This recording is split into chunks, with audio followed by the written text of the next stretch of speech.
I went down to La Crosse yesterday for my dad's retirement. It was a good time. We ended up going out to dinner, and I actually learned a lot from my mom that I never knew. We did an interview, talked about what I was like growing up as a kid, when she started to notice changes in me, when I started becoming very withdrawn and antisocial, and then some stuff from her life. I learned their love language. I never knew that affection or that physical touch was not their love language, which I always thought meant you did love each other. So when I didn't see that, I assumed maybe they didn't really get along. So it was interesting to find out that that's just not their love language, which really just kind of opened my eyes to that. But we also talked about what I became after the divorce. For the first few months, I was pretty broken. I didn't know what to do. I thought, I guess it was over for me, dating-wise, for sure. But I was also always thinking about, what's my ex doing right now? Why does she love this guy over me? Are they having sex right now? Is she gonna marry him? What's gonna happen to me? I got nothing now. I'm stuck with the house and the dogs, and I don't know what I'm gonna do. And it took me about 3 months to do any real changes in my life. I was working out a little bit by then, but I wasn't hitting it hard. I didn't have a ton of goals. I was more just in self-pity and maybe denial, thinking maybe she would come back. If I'm desperate enough, maybe she'll feel bad for me. She'll come back and want to be with me. If she sees that I'm willing to work it out, maybe that's what's going to tip it, and she'll want to do therapy so that we can work it out. I was willing to work it out after she said she cheated on me with this guy, which just goes to show maybe I was being a simp, but it shows to me that I didn't have any boundaries. I would have taken her back no matter what she would have done. Even if we did work it out, she would have lost respect for me, knowing that she could basically do anything and I would take her back because I had no options. I didn't have any confidence. I didn't have any self-respect, I guess. So it's just interesting how far I've come since then. So in this video, I figured I would go over the process of what I did to get over the divorce. It took me a few months, but once I started implementing these things, my life's never been better. I traveled to places I never thought I would. I've got better friends than I thought I'd ever have. I'm dating women that are beautiful and exactly my type. They're right for me. I'm not just settling with a girl out of low confidence, low self-esteem.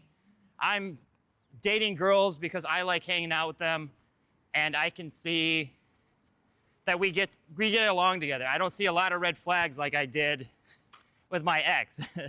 She was basically, we got together early. I noticed a lot of red flags, but because I didn't have options, I didn't have confidence, I didn't know who I was, I didn't have boundaries, we stuck together, which I guess made me the man I am, so I don't have any regrets, but I could definitely see now the kind of relationships that I don't want.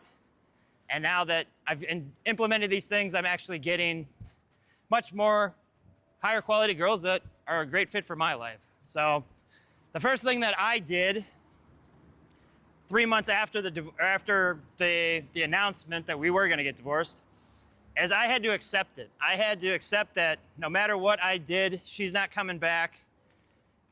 I have to accept that I was not a good husband. I was very lazy.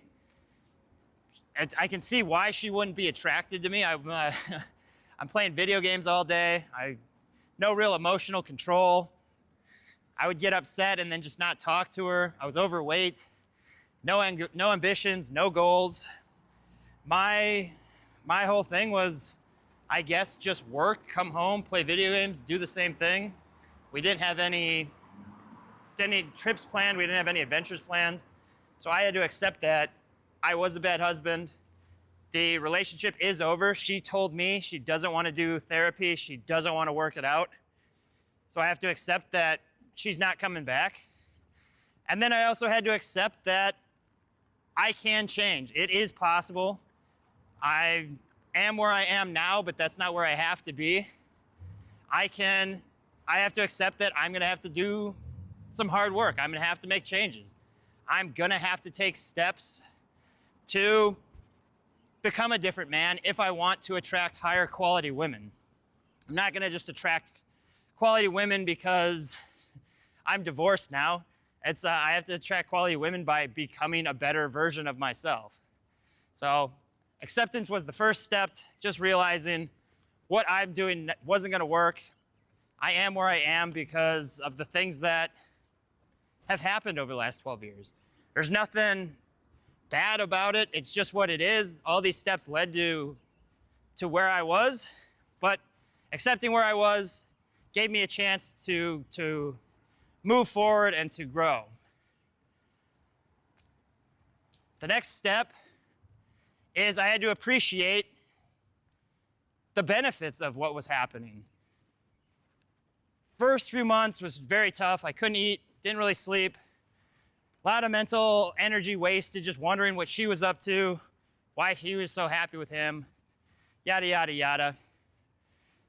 But then after the 3 months when I started working out and I started making friends at like trivia night and going to beach volleyball and just creating a group of friends, I started to appreciate how great being single was.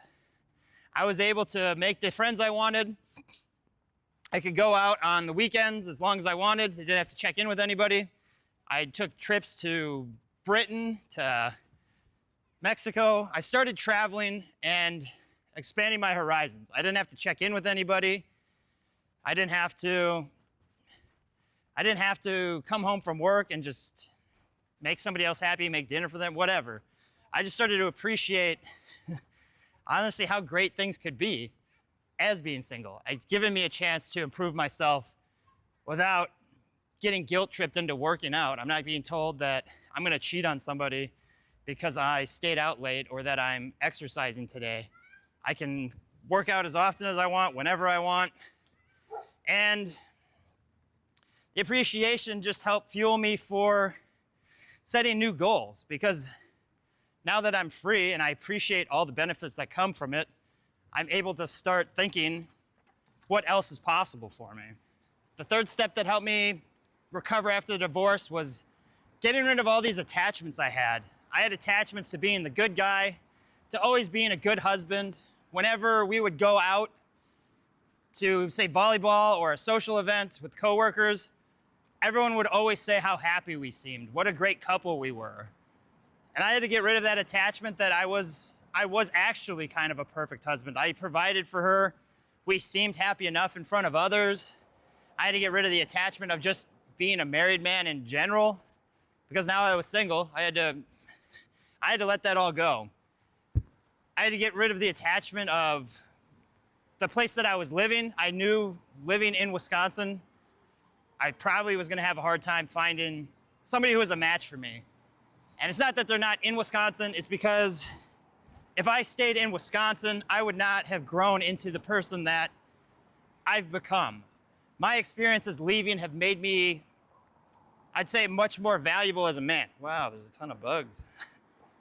Much more valuable as a man. Now I have experience traveling, I have interesting stories to tell, I'm much more emotionally available, and I don't think I would have been able to do that in Wisconsin, because I still would have been surrounded by the same people.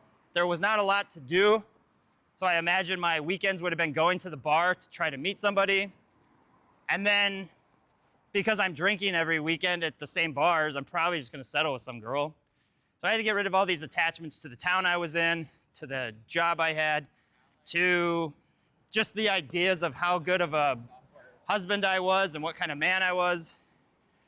And once I got rid of those attachments, I was able to leave town. I moved to Boston. I made some new friends. I became a little bit better with women.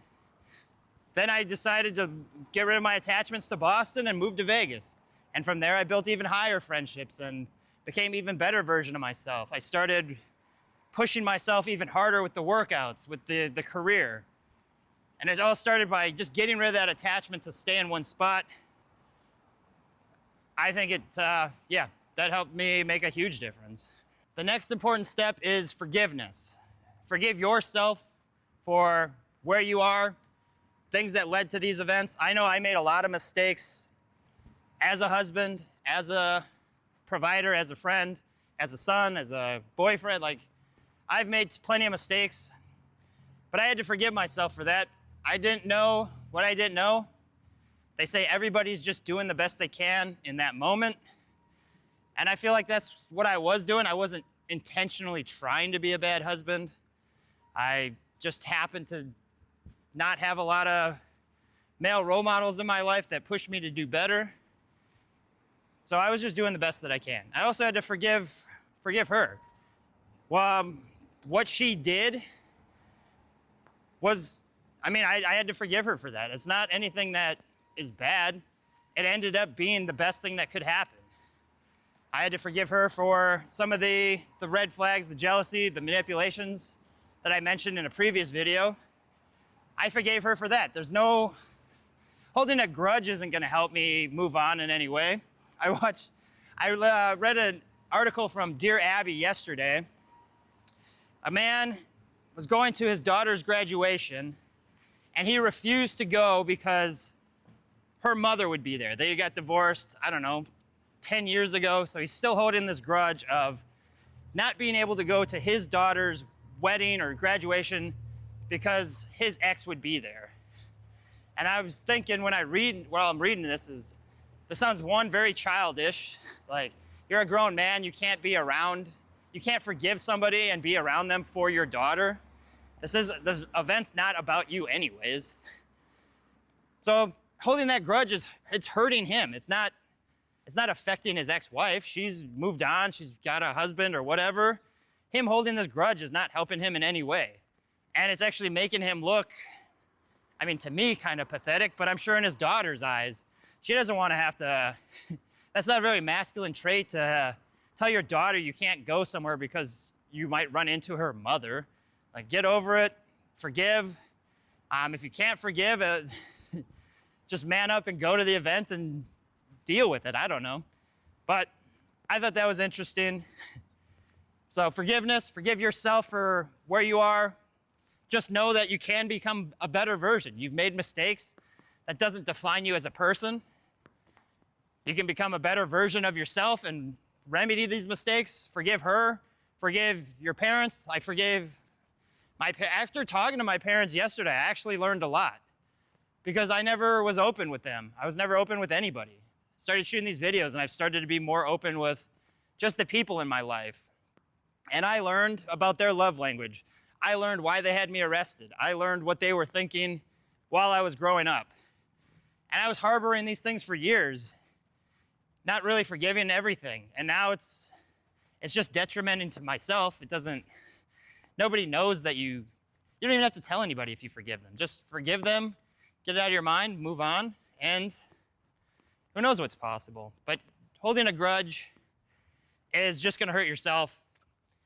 Most people don't even realize that you do have the grudge, and if they do, they probably think there's issues with you, that you can't just let something go or discuss it as an adult and figure out ways to get around it. The fifth step I took was that I became the source of my own happiness. I had to stop looking outside myself to be validated, to find purpose in my life. I was always worried about what other people thought of me. I couldn't speak up because I didn't want to say the wrong things. And it's because I was looking for outside influences to make me happy rather than just being happy with the person I am, the goals that I'm working on, knowing that I am a good person. I've made mistakes, but that doesn't define me. My looks aren't defining me if I'm a good person or not. I was always so focused on the reason that I'm not attractive is because of my looks.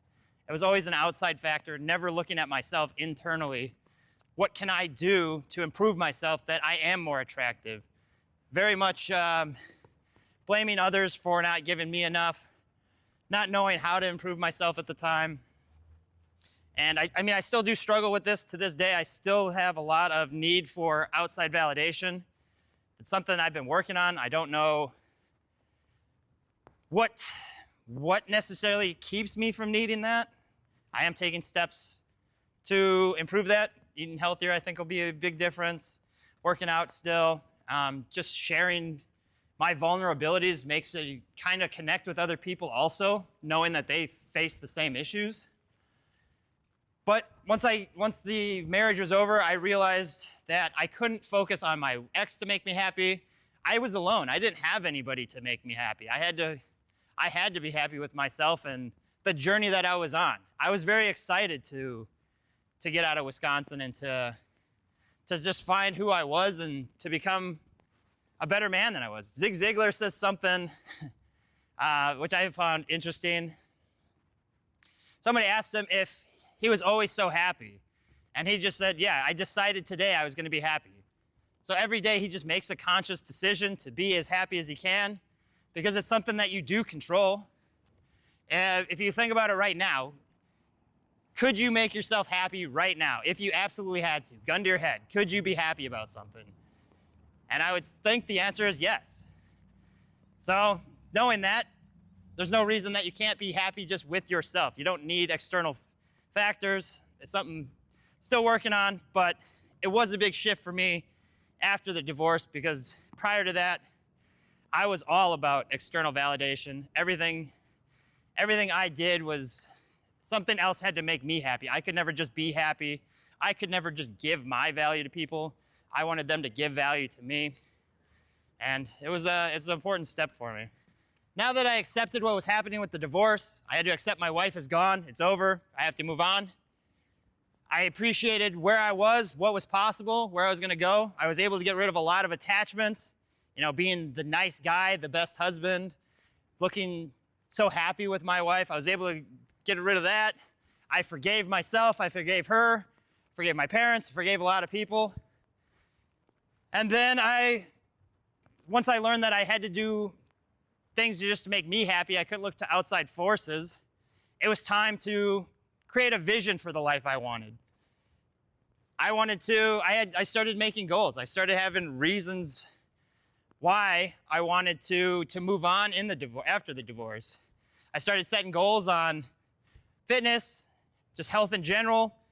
Set the goal to move out of Wisconsin. I could envision what kind of girl I wanted, what kind of personality I wanted to display. I always wanted to be kind of the charismatic, fun guy, being able to just socialize freely, not all this pressure on me, feeling like I had to say the right thing. I had to impress people. So I set the vision of just being more charismatic, just feeling at ease in my environment instead of always tense, being able to talk to a girl I thought was cute. So I started writing all this stuff down. I thought it helped me to write this down. I write it down in Evernote. I mentioned that in one of the videos because it's easy to reflect on down the line. It's easy to go find that note and see where you've come from. But I started writing down my goals. I started writing down what I envisioned for my life. And I think for the most part, I've been living up to that because I have a clear idea of what I wanted that to look like. I wanted to travel. I wanted to meet girls all over. I wanted to become more adventurous. I wanted to become more dominant. I wanted to become better at sex. I wanted to just be overall more at ease, more social. And I think I'm doing a good job of that. There's obviously a lot more that I can improve. It's never ending. But because I envisioned it, I wrote it down, I think it's actually taking place. I can see this in my mind. I can see that I'm making progress towards that. It's another reason why I made the video the other day about what I could see my future relationships looking. I didn't have a clear vision of, do I want to get married again? Do I not want to get married again? Kids do I want? How many kids? I need to envision this more. This is the next step. When I got divorced, my vision was I wanted to be more social. I wanted to be attractive to women. And I wanted to get out of Wisconsin, explore, travel, have high-value friends. Writing that down really helped. So step 6, have a vision, write it down, work towards it. Now what I do is I wrote my lifetime goals down, and then you sort them by ones that you can do in a year, ones you can do in 2 years, 5 years, 10 years. Write those down, and then I read it every day. I want to make sure I'm on track with my goals. I had the goal of getting to 1,000 subscribers within a year, This is day 38's video. I'm almost at 1,100 already. It's been crazy. I appreciate all the support. Glad you guys are enjoying the content.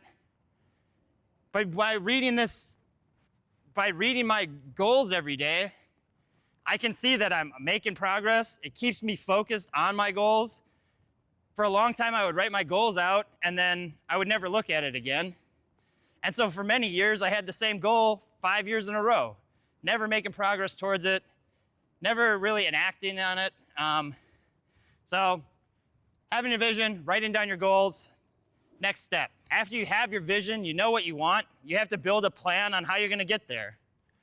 My vision, being social, meeting girls, becoming a better version of myself, was never gonna happen in Wisconsin. I knew it. I wasn't gonna get the practice I needed. I wasn't gonna meet the people I wanted. It just was not gonna happen. So I had to come up with a plan. My plan was to sell the house and move to Boston immediately. My wife told me in August that we were separating, it was done. So for 3 months, up until basically November, I did not make a lot of progress. I was very depressed, upset, thinking maybe she'd come back. Never happened. But once I accepted it and went through the other steps, I realized I had to get out of Wisconsin. So I had the plan. I'm gonna sell the house. I'm gonna move to Boston. I'm gonna go out at least 3 times a week, just socializing, building my skill, becoming just a better man. I moved to Boston. I didn't know anybody there. I didn't know what the city was like, nothing. I just packed up the car, sold everything, and just moved out. It was a great experience. I liked Boston. It's not my all-time favorite place, but if you are ever there, Hong Kong karaoke was my favorite spot. Love that place. But yeah, I started to build a plan. And then when I went to Vegas, I started building a plan of how I'm gonna improve my skills even more. And you just always gotta build a plan. It helped me initially after divorce. And it's helped me lead a life of more adventure, more travel, building my own business now. With that, you can have the vision, but if you don't have a plan to enact it, it's just gonna sit there on paper. So figure out what your vision is, set the goals, build the plan.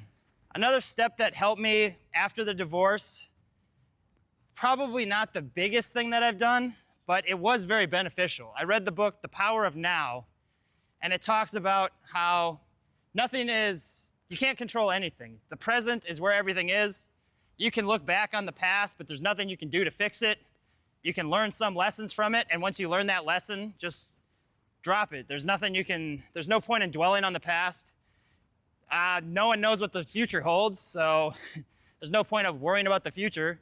I think they say 80% or more of things you worry about or you're fearful of never actually happen anyways, so it's just a waste of mind power. So being present in the now is where your true happiness is gonna lie. It's the only thing you really have control over. You can control how you feel right now in this moment. I know this sounds a lot of woo-woo, and maybe it doesn't apply to everybody, but it did help me. I still try to be present. I meditate in the mornings. And when I am present, I can feel my body. I can feel if I'm stressed. I can feel if I'm good. And then I can breathe and just kind of relax and stop worrying about what's happening. I'm grateful for the moment now. I'm grateful for a lot of things in my life. Gratitude attracts better things in your life. A positive attitude attracts positive people. So being present is very beneficial. I do struggle with this still too as well. It's easy to get caught up in your head on what I could have done differently. If I said this, what would have happened? If I do this, what's gonna happen? I'm kind of worried now. I'm supposed to move out of Minneapolis. My lease is up in July. I don't know what I'm gonna do yet. And I could worry about that for the next 2 months, or I can just focus on the present now, and then once it gets closer, then I'll figure something out. There's no point of dwelling on it now. There's no point of dwelling on everything that happened in the marriage. I've accepted what's happened. I'm not gonna keep reliving that.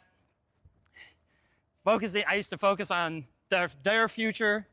Is she happy with him? Are they gonna get married? And it just led to a lot of pain, and it didn't help me progress. So being present, Also great. Another thing that really helped me was waking up with a positive attitude and just being accepting of any experience that happens. This is what really helped me with social skills. When I started watching Marcus Oki, excuse me, his mindset was either an interaction went very well or it was just really funny. Like, those are the only two options. Bugs. Those are the only two options. It's either gonna go very well or it's gonna be very funny. There is no bad reactions. There is no bad interactions. You just have that positive belief and mindset that whatever happens is either funny or it went really well. The same with just anything that happens. Personal responsibility. I learned that from Jocko Willink. And basically, it's the same thing. Like, I can learn, everything that happens is my fault. I control how I think of situations. I believe this is the same as the positive mindset. Anything that goes wrong, I had control over in some way. So if I take personal responsibility, I can learn from it. So there's no point of having anything really be a negative because I can learn from it. Failure is how you improve anyways. Making these videos every day, I don't know how good they are all the time, but just by having a positive attitude that I'll learn and I'll grow and I can do better, makes it less scary, makes it easier to move on. Through the divorce, just waking up with a positive mindset of I'm doing great, I have all this freedom now, I'm able to do whatever I want, she's happy with her life, and we've had some issues, so it's actually great that she's gone. Now I can focus on myself, she can focus on herself, and we can just be better people. So waking up with a positive attitude and personal responsibility. I started to take personal responsibility of where I was, what I was gonna do to change the situation, how I was gonna improve myself. I wasn't gonna blame others anymore. I wasn't gonna just think of all the negative things that happen. And then the final thing is start taking action to improve yourself. This is when I started working out. I started making my bed every morning so that I was off to a positive start to start the day. They say that if your bed's dirty, your room is dirty. And just by making my bed to start was easy. It was an easy step in self-development. Started making my bed, felt pretty good. Then I started looking at other ways to improve. Okay, well, I made my bed. Now I'll read 10 pages in the morning real quick. Or I'll meditate. I meditate in the morning now. I'll drink apple cider vinegar. Just finding ways to continually improve. When I first got divorced, I was upset. I didn't do really anything for 3 months. I think I would work out here and there, but I wasn't pushing myself. And then once I started making my bed and then I started working out more, then I went to Boston and continued to improve, finding new habits, started drinking green juice, started working out, started going out, socializing, making friends, learning to express myself, just becoming more high value. It's something that is obviously continuous. So the sooner you start, the better, the more you'll grow. But there's always ways you can continue to improve. So you just keep making these little changes. You're gonna get over your divorce much faster, your relationship. And if you've never been in a relationship, you're still just gonna improve as a person and you're gonna attract somebody better into your life just through becoming a better version of yourself. And it's kind of addicting. Like, it's interesting. You write down where you are now, you look back at it a year from now, you have no idea what you're actually capable of. David Goggins says most of us use about 40% of our potential on any given day. And if I look back on my life, that's 100% true. I didn't try my best in high school. I didn't try my best in the military. I didn't try my best in my marriage. I didn't try my best at work. And you're probably never gonna get to 100%, but knowing that I was only at 40%, I've been able to consistently build myself even better. And I've been working on that even more. So starting self-development is really, I think that's gonna be the most important step to getting over your marriage, because then you feel worthy, like you feel like you deserve to meet somebody else, you feel like you deserve to move on, you know that you're making progress, you know that you're capable of so much more, by taking these small steps and just building upon them. Yeah, so those are the 10 steps that I took to get over my divorce. I feel like after that first 3 months, I moved on relatively quickly. I could have kept wallowing in self-pity. I could have kept wondering what they were gonna do, but that wasn't gonna get me anywhere. I had to make changes for myself. I started to see what I wanted. I had friends do the opposite, where they did wallow, and I don't know that they've ever fully recovered. They're still single, still in Wisconsin, still, I guess I don't know what their mindset is regarding their ex, but I know that they're not where they could be. I think it still affects them to this day. I hope he's not the guy that I mentioned in that story, that he can't even go to an event where his ex-wife was for his own kids. So I mean, if that is you, hopefully this video helps you. You can let some stuff go and forgive. Yeah, that's what worked for me. I think it's very beneficial. If you guys have other steps that you did that helped you throughout your process, I'd love to hear that. Share this video with anybody you know that's going through issues or has gone through the same thing, kind of get their perspective on it. There's a lot you can learn. I'm gonna go to the gym now and go to the sauna. It's starting to rain out here. I'm on day 17, no sugar. I went down to Wisconsin yesterday. I was very worried that I was gonna eat some fast food or eat those rolls at Texas Roadhouse, and I was just gonna go off the rails. Luckily, I don't really crave that stuff currently, but once I do eat it, I know it'll happen. But that's all I got for today. Like and subscribe. I appreciate everybody who's been watching. I got to that 1,100 subscribers this morning. That's effing insane. I'm gonna keep posting, keep refining my skills, keep improving. These videos have helped me a ton. It's made me more open.